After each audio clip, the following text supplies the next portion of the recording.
Okay, you have just made one of the biggest commitments of your life. No, not buying a puppy, deciding to pursue your dream as an actor. You've joined SAG-AFTRA, you're ready to work. So now what? What's the next step? Well, for many of us, that means finding proper representation, a team of individuals that will help you succeed.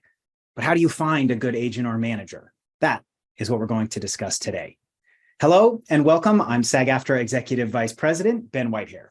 Thank you all for joining us for another SAG-AFTRA program on YouTube.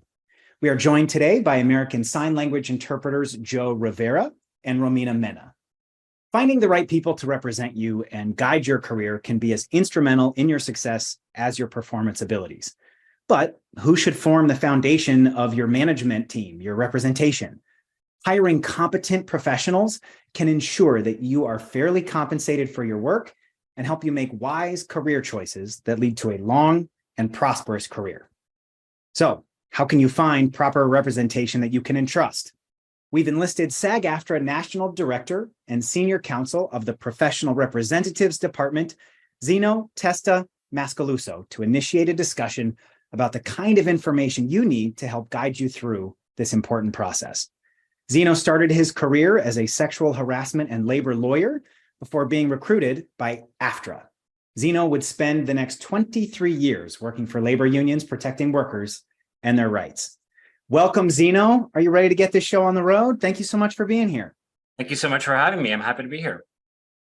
Fantastic. Let's dive into the presentation and then we'll do some Q&A. Okay, let's do it. All right. Can everyone see that presentation? We're all good? Yes, sir. Okay. So how does representation work? This is a question that our department receives several times a day. New performers coming in or performers who've been in the industry for a while and are trying to find new representation or switch their representation or bring in new members of the team.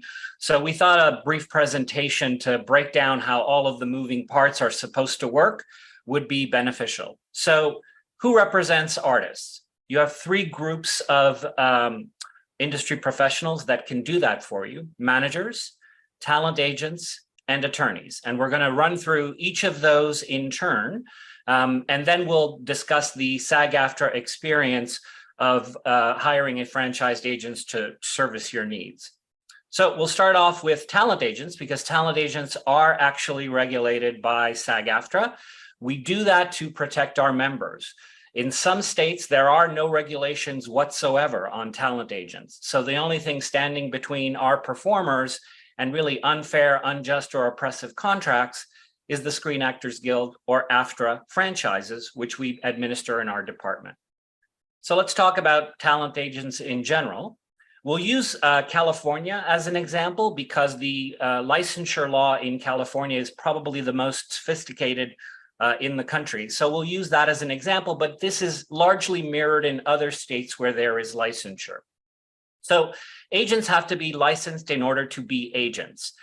States which have licensure laws for talent agencies are generally those where the entertainment business has a prominent presence, or there is perhaps a dedicated tax incentive for production, with a few noted exceptions. So states that require talent agency licensure are California, not surprisingly, Florida, Illinois, Kansas, which is, a little weird, Massachusetts, New Jersey, and New York. Missing from that list, however, is the deep red state of Georgia, one of our largest production hubs. So those are the foundation. Those laws are the foundation that SAG-AFTRA builds upon to protect our performers. In California, the state also does background checks for anybody that applies to become licensed in the state. And a labor commissioner can cause an investigation to be made into the character or business practices of any applicant or the premises that they use for their talent agencies. SAG-AFTRA does its own rigorous background checking on top of what the state would do, because sometimes we just want to add a little extra component to make sure our performers are safe in the marketplace. But we'll get to that in a minute. Surety bonds are required in states where there is licensure, and those can vary in size and amount. In California, it's $50,000. A few other states also have bond requirements, but for decidedly smaller amounts. So for example, Florida is 5,000, Kansas is 500, Massachusetts is 3,000, New York is 10,000. So bond requirements are generally there to protect all performers, not just those who are SAG-AFTRA members. So where state bonds and licensure laws are deficient, we also require bonding under our agency regulations as well, which protect only SAG-AFTRA members. Also approved contracts. The state has to approve a talent agent's contract before it is able to use it in the marketplace. So every agency has to submit a written form of a contract that they plan to represent performers. And the key concern of the state, of our state and other states, is that the contracts are not unjust, unfair, or oppressive. And disputes that arise under those contracts are given to the labor commissioner for resolution, and the contract has to state that. Fee schedules. So talent agents are required to maintain a trust account into which performers' funds are to be deposited and from which they are dispersed to the performers. That is part and parcel with letting the performer know exactly how much you're going to charge them for the fees for providing the service that you provide as a talent agent. Those percentages can vary depending on states that we're talking about. The maximum that a licensed talent agent can charge in California is around 20%. Obviously, for SAG-AFTRA franchised agents, that amount drops to 10%. They have to pay performers under state law within 30 days of receipt of the monies that are owed to performers. Bad character. So the state generally has requirements, most states do, to protect against licensing agents who are of bad character, bad moral character, and this includes and is not limited to colorful characters such as prostitutes, gamblers, or intoxicated persons. So that's always good to have. The state also prohibits the collection of direct or indirect fees from performers, meaning agents collect money when you work. And that is generally the requirement under state law, and it's certainly the requirement under SAG-AFTRA rules. And there's also a dispute resolution in the talent agency licensure laws where any disputes, as I mentioned earlier, have to be filed with the labor commissioner for determination. That's a good thing because if you were to apply to the Superior Court for relief, that could cost hundreds of thousands of dollars before your case is finally settled, whereas the labor commissioner is a fairly inexpensive fee process. So what can only licensed talent agents do? So broadly speaking, they can procure, and procure has been defined over decades of jurisprudence to include almost everything that you can think of that a professional representative would do. So anything in terms of initiating contacts logically intended to market a performer's talent as an artist, those would be defined as procurement activities and would be protected by state law. And I should mention that the law is a remedial statute in California, as it is across the country. So it's read to the benefit of the disadvantaged person whenever possible. And in these cases, it would be the performer who is contracting with an agency. So generally speaking, discussions with producers or casting directors in an attempt to obtain auditions, that is deemed to be procurement and the exclusive purview of a talent agent, a licensed talent agent. Accepting calls and inquiries are the purview of a licensed talent agent. Making calls to production companies that result in meetings, that's the exclusive purview of a talent agent. Setting up appearances, endorsement, incidental opportunities, all the exclusive purview of a licensed talent agent in the state of California. So when you're initiating contact with professional people who are going to hire you for your services and start to negotiate with them what that's going to look like, that is the job of a licensed talent agent under the law.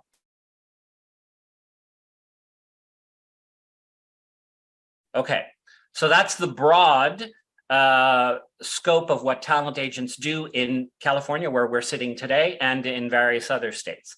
Let's turn now to the other representatives that you can hire for your team. Next up is personal managers. So personal managers are largely misunderstood because they are not really all that regulated by the state, except when they cross the line and act as a talent agent is exclusively permitted to do. So let's talk about what managers can and can't do. Managers can counsel and advise both business and personal. So a manager can serve as a performer's confidant and alter ego to the artist, and essentially liberate the artist from the essential business aspects of his or her career, so that the artist can focus on being an artist. So it's really, many performers see managers as their partners, both in discussions with their talent agents, but with employers as well. They also help to generally coordinate and develop an artist's career. So a manager can routinely organize, for example, the economic elements of an artist's personal and creative life, and help the artist craft the vision, the path that the artist has and wants for his or her career to take flight. They create a space where the artist is free to create. And that's very important when a performer feels a little overwhelmed, or they're dealing with an agency with many, many clients. They like to have that personal one-on-one support from another representative on the team to help them organize essentially any and all aspects of the artist's life. So there is one section of the Talent Agencies Act that does apply to managers, and that's the safe harbor provision, which is section 1700.44D of the Talent Agencies Act. And here's where managers often run afoul of the law. So as I mentioned earlier, procurement broadly defined is not permissible by managers. They have to do it under the control and at the direction of a licensed agent. And when we're talking about SAG-AFTRA members, that agent also has to be franchised by SAG-AFTRA so that we can protect you in those relationships. This safe harbor provision, which allows managers to act as a delegate for the agent that you hired, was added in the law in 1982. That was the same time period when the criminal penalties were removed from the Talent Agencies Act for managers who violated the law. So this stemmed from some sweeping recommendations that were made from the report of the California Entertainment Committee to the governor and legislature, which at the time in 1982 was made up of the labor commissioner, 3 talent agents, 3 personal managers, and 3 well-known artists. Basically, the end result of that entire survey process committee hearing was they amended the TAA, the Talent Agencies Act, to impose a 1-year statute of limitations for any claims related to talent agency issues. So if your agent, for example, comes to you and says, I want commissions that are owed to me from 1985, they can't do that. That would be a violation of the statute of limitations. The committee also ushered in the elimination of criminal sanctions for violations of the act. So managers were no longer subject to criminal penalties if they violated the act, but there are still, as I say, financial repercussions for violation, including disgorgement of profits if those managers are not actually working under the control and at the direction of a licensed agent. So the way the law currently stands, based on how jurisprudence has come down on this issue in recent years, is that the labor commissioner has the discretion. It's called the severability doctrine. So if you have a manager and 90% of what your manager does is in accordance with the law and 10% is not, the labor commissioner has the discretion during a hearing to sever those actions, those job opportunities that were legally procured through a licensed agent from those that were not. There is a slight distinction with New York law, although at the end of the day, they sort of dovetail into the same result. So performers who want to hire a manager, the legislature, the way they want to protect performers is to say that this is a team of people that you are hiring, and the alpha, if you will, on the team is the licensed agent, because we have control over that entity, we have regulation over that entity, and then they can delegate work to a manager under these limited circumstances. Okay, so let's move to the third grouping. That's attorneys, of which I am one, and I apologize in advance for that. So the same standard that we talked about with managers going out and procuring, that also applies to attorneys. These are recent developments since 2013, where there was a case where an attorney began to negotiate compensation, length of contract, pursuant to a retainer agreement for a sports broadcaster. And then the labor commissioner looked at those transactions and said, despite the fact that the attorney is licensed by the state and is a fiduciary to the performer that they represent, just like a talent agent would be, they viewed it, the labor commissioner's office viewed that as a violation and said attorneys cannot go out and negotiate broadly wages and working conditions without running afoul of California law. So procurement includes negotiating employment agreements and entering into discussions for employment as it applies with managers, so does it with attorneys. And again, if they violate that section of the law, those attorneys can be liable for disgorgement up to a year of those profits that they've inappropriately collected. So let's talk a moment, because I know this is a principal concern to Ben. So let's talk about how important the SAG-AFTRA franchises are, because this is where the union steps in and makes the lives of our working performers better simply by being there. We have two sets of agency regulations that are still in existence, and my department administers both of those, the AFTRA agency regulations and the SAG agency regulations. Both of those limit commissions. So I want to just draw some distinctions, if I could, between California state law and what SAG-AFTRA offers you in terms of protection, so that you know the important role that the union has in protecting you and your professional career. So first and foremost, we limit commissions. Commissions for SAG-AFTRA members, current and future, are limited to 10% and not in all areas. No agent can collect commissions across the board. Those are negotiated terms that are contained in both sets of agency regulations. In California, there are, allegations of double dipping going on in the non-union world. There are allegations of agents taking up to 20%, which the state allows. And there are many non-conforming contracts out in the marketplace which take advantage of performers. And so we try to protect our performers when they enter into this marketplace by using the agency regulations.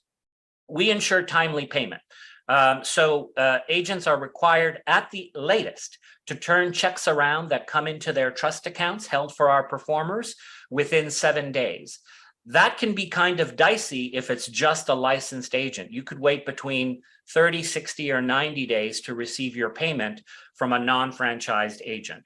We also limit the length of contracts for our performers. So initial contracts are anywhere between 12 and 18 months, and renewal contracts are up to 3 years. Initial contracts at the state level is undecided in terms of what's viable or not. But I have seen contracts that are auto-renewing, contracts that are very difficult to terminate because there's no termination provision. And some of them say, not to exceed 7 years. So you need to be very careful if you're a non-union performer engaging an agency that is not regulated by SAG-AFTRA, because you're only protected by whatever state law gives you in terms of those areas of protection. We also maintain reasonable termination rights for our performers. So it's always a day's worked test or a money test. And if you don't obtain a certain number of days of work within a certain period of time, depending on the contract, whether it's theatrical or commercials, you'd be able to terminate for lack of employment. That often doesn't exist in state-approved contracts. We also have requirements under our agreements that agents and performers have to go to arbitration to settle their disputes. Arbitration is a very inexpensive way, relatively speaking, to settle a dispute in a very quick way. If you had to go to court or you had to go to a labor commissioner, that could either cost you a lot of money in terms of court costs, or it could cost you a lot of time in terms of how quickly the labor commissioner would be able to turn around an arbitration and issue a ruling on a dispute. So the arbitration provisions really help performers who are members of SAG-AFTRA. We also uphold fiduciary obligations. So the state of California, for example, makes agents fiduciaries. That means that in all of their actions in dealing with you, our members, they have to place your interests even above their own when dealing with your career. That is not the case necessarily across the country. In some parts of the country, agents are not fiduciaries. And so it's important that the agency regulations in those areas make sure that we hold those agents accountable to that standard of conduct. We also protect against potential conflicts of interest in our agency regulations. Agents who are affiliated with SAG-AFTRA, for example, can't charge you for photographs. They can't charge you for website fees. They can't charge you for lessons. They can't charge you for miscellaneous other business ventures in which they have a direct or indirect interest in, whether that interest is financial or not. So we do guard against the possibility of conflicts of interest to the best of our ability through our agency regulations. We also protect against general agency misconduct. Our agents are held to a very high standard, as are our performers when they deal with those agents. So we remain neutral arbitration secretaries in trying to settle disputes that happen between our members and their agents. And when we are able to mediate those disputes, we get rid of 90 to 95% of those claims before they have to go to arbitration. We require commercially viable office spaces. Again, that's a requirement in California as well, but not in all parts of the country. So we need to make sure that the places where you go to meet with your agents are safe, in safe neighborhoods, and you are not in physical or other danger going to see them. And we have appropriate bonding requirements for franchise. So in California, there's a $50,000 state bond that covers union and non-union performers. In other parts of the country, there is no bond. There's no licensure, as we mentioned earlier. So the importance of having SAG-AFTRA have those agents who are affiliated with it to post bonds in case of malfeasance is an essential aspect of what the union does for you. So are there SAG-AFTRA membership requirements regarding agents? Yeah. So agents are required to sign the franchises. Now they can sign the SAG franchise, the AFTRA franchise, or both. It makes sense to sign both because then the performer and the agents are absolutely covered by the union protections moving forward, but they can sign one or the other if they wish. SAG-AFTRA offers protections against competing agents. SAG-AFTRA has no way to force agents to comply, but it depends on its own members, current and future, to sort of follow the rules. But we do offer as much protection for the respect of the relationship that the agent and the performers have. And the agency regulations bind equally our agents who voluntarily sign on to it and our members who are signed on to it by virtue of their membership. That's it. Okay. So just to recap, performers can have representation in the form of managers, which are not licensed by the state or SAG-AFTRA, agents, which are both, there's, various state laws covering them, as well as the SAG-AFTRA, the two different franchise agreements that agents could choose to sign on to, or attorneys, which again are, licensed as actual attorneys. And then there's certain provisions in the law that govern what they can and can't do for performers. Is yes, that? Yes, the only thing I would add, Ben, is that in recent years, we have created a manager affiliation program. So those managers who are affiliated with SAG-AFTRA, we've personally vetted all of their contracts. So they are the best you're going to find in terms of what those contracts might contain in the broader marketplace. And we have sections of our website that deal with all of these agency questions. And we now also have a manager section of the website, and we have a staff person in my department who is a manager liaison who starts all of those conversations with managers and performers who have questions about managers. We take those every day as well. Okay, great. In terms of finding representation, I think, especially when performers are starting out, I know for me, there was a lot of pressure. It was like, you have to have an agent, you have to have an agent. And I think sometimes that puts performers at a disadvantage, because you might end up with an agent who's either just not effective, they're not, particularly good at their job, or, in the worst case scenario, can be taking advantage of actors. I'm curious from your perspective, having worked with, performers and agents for a very, very long time. What are some of the most common mistakes that you see SAG-AFTRA members making when they're seeking representation? The most common mistake is signing with someone too quickly, because if someone's approaching you in a mall or is contacting you out of the blue, chances are that's a little fishy, right?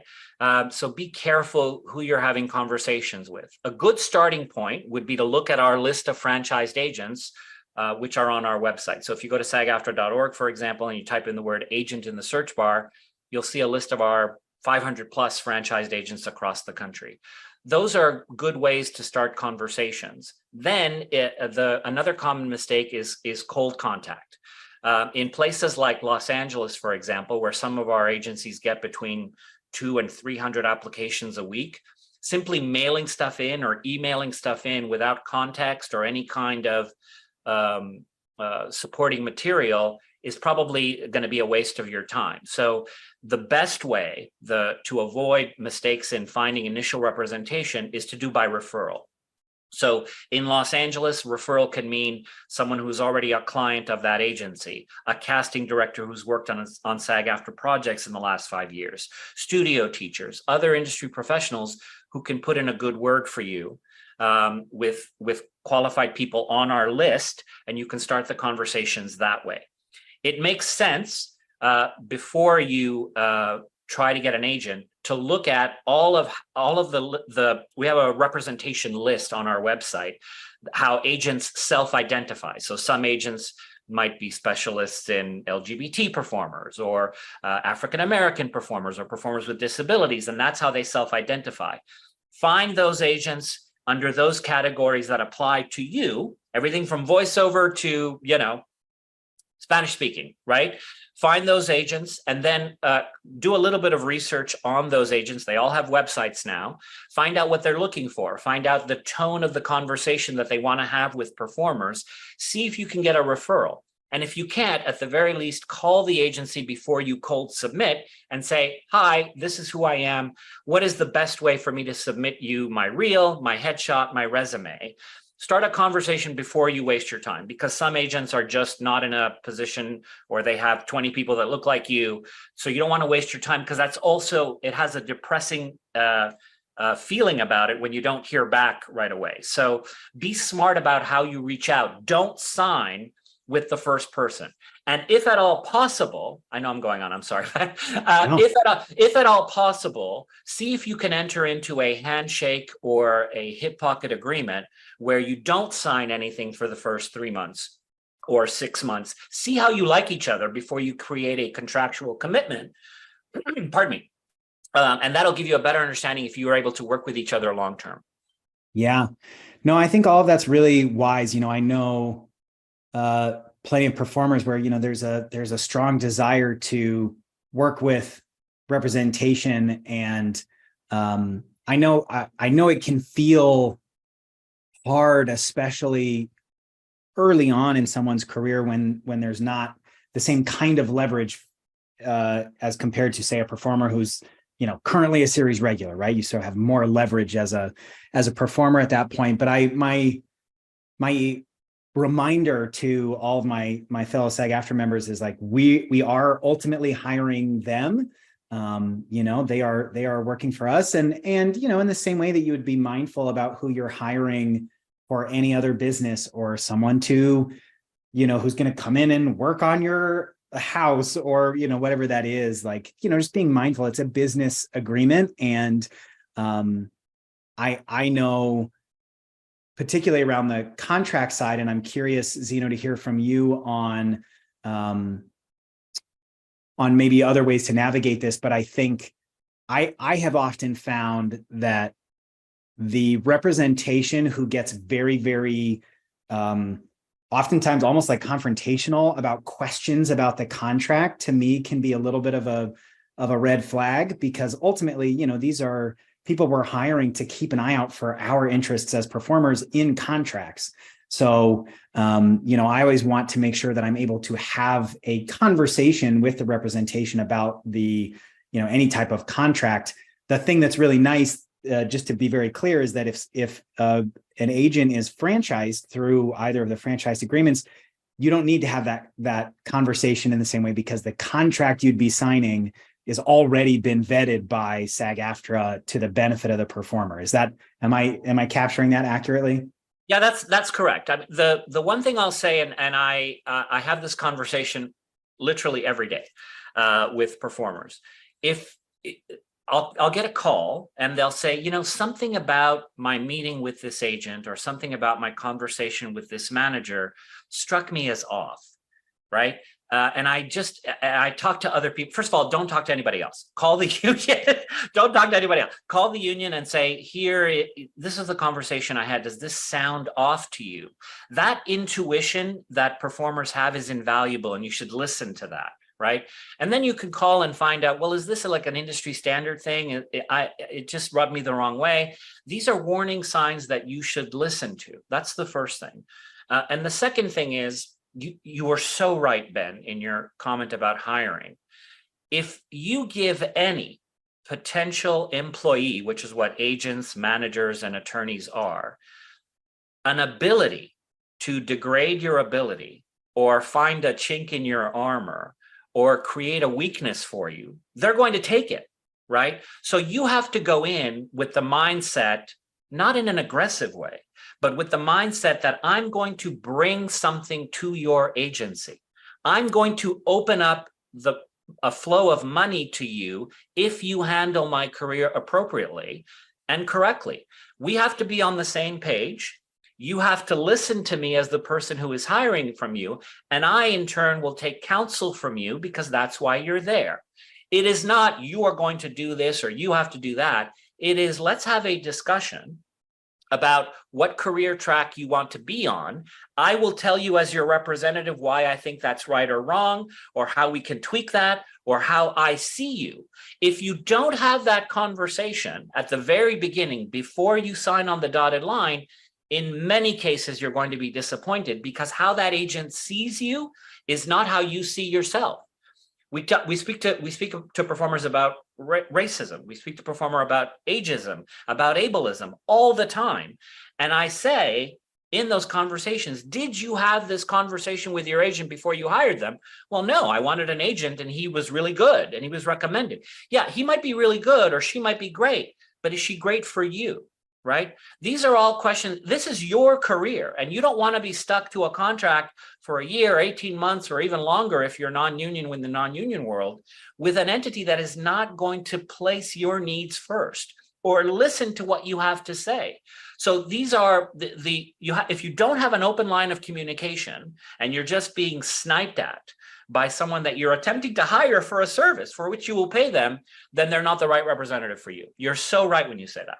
Yeah, to me, it feels like dating, that someone might be a great person, but not the right fit for you. And like, that's okay, that, and just being mindful of that long-term nature. And I'll just say, I've talked to so many performers who, it's why I say I do think it's better to have no representation than to have bad representation, because it's stressful and it's hard. And it's taking up mind, space every single day, and can be hard to get, out of and dealing with it. And like, that's much more stressful than not having representation and continuing to work to find the right one. It's like saying would you rather be in a toxic relationship with a romantic partner or not be in a relationship at all? And just being mindful that, again, like you said, we're hiring them. They're not going to make money unless we make money. Right. And, our members are professionals. And I think you will end up making your representatives money and being in that mindset.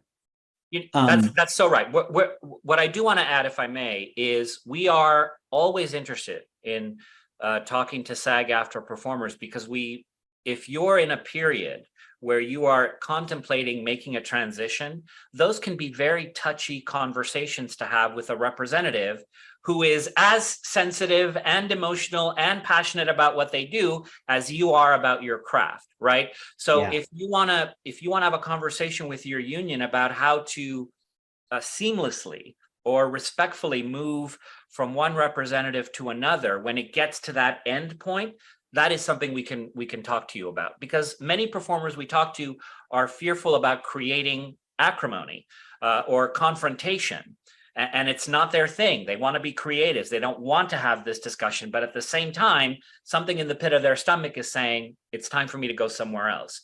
So those are conversations that we can have with performers and do.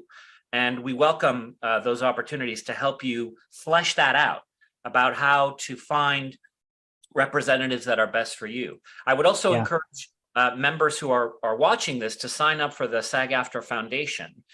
They have wonderful programs, including talent agency seminars, and I've moderated some of those. Some of those are on tape. That's an invaluable sort of step into the industry if you're brand new or you need a refresher. Our partners at the SAG After Foundation do some really amazing work. You should check them out. Hear, hear. Couldn't agree more. Couple quick things before we wrap up. One, any quick list of common red flags that people might come across when looking to hire representation? If they're being shady about the contract that they want you to sign, that's a red flag. If they don't return an email or a phone call, phones are not great, especially in LA, but emails are. If they're not returning your emails, if large chunks of time have gone by without an audition and you want to get in front of your agent to see if you can reach consensus as to why that is, that's a red flag if you can't get to them. If they're pushing a particular photographer or acting teacher or school or online service and are almost making it sound like it's a precondition to representation, that's a red flag. If they badmouth SAG-AFTRA and are encouraging you not to join if you're a future member, that's kind of a red flag, because the kind of traffic that occurs in the non-union world is much more harmful to performers, and you need to be mindful of that. So your goal should be, if you want to be a professional actor, to gain enough experience doing non-union work so that you can join your union, and you want a representative who is on board with that path, right? So those are some of the red flags I would think about. Love it. Last question. Best resources available to members when searching for legal representation or agents? Legal representation? You mean attorneys? Or agents, yeah, just resources available when people are searching. So we have two unique pages on the SAG-AFTRA website. One of them is for agents and one of them is for managers. There are FAQs attached to all of those. Those are some great stomping grounds to start off with. If you're looking to engage a manager, even if the manager is not affiliated with SAG-AFTRA, most are not, right?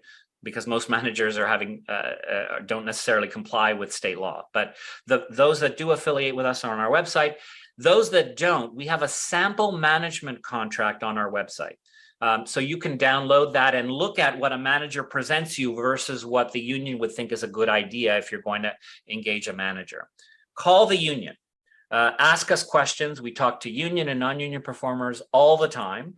And we've been doing this for a while. We're a mighty small department, but we're very dedicated to member service, and we want to have those conversations with you.